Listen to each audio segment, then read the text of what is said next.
Hope you guys are doing well. Welcome back. In today's video, I'm going to show you that how you can design a business card on the Canva. So let's get started. So first of all, what we have to do, simply we have to go to the Canva and then we have to open it. So as you can see, I have already opened it. Now, if you want to create a new design, you can also click on this. If you want to customize your design, you can also do that. But I'm going to choose a template here.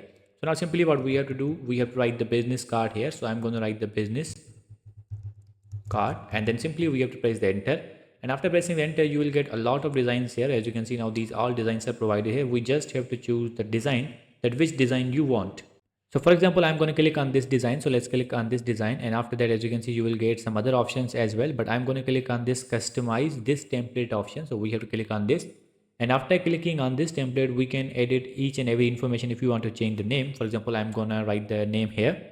So as you can see, I written this name. If you want to make it correct, you can also reduce the size, font size here. If you want to change the color, you have to click on this. You have to go to this option and you just have to choose the color, that which color you want. If you want to change the image, you can also do that. You have to go to the upload section and you have to upload your own image. And after that, if you want to edit the phone number, you can edit each and every information here. And after doing these all changes, you just have to go to the share option, and then you have to go to the download option, and then you have to choose these settings here, png or the format. You just have to choose the format, and then simply you have to click on the download, and after clicking on the download, your picture, your id card will be downloaded. So in this way you can design a business card on the Canva. I hope you guys understand this video, that how you can do that. So see you in the next video.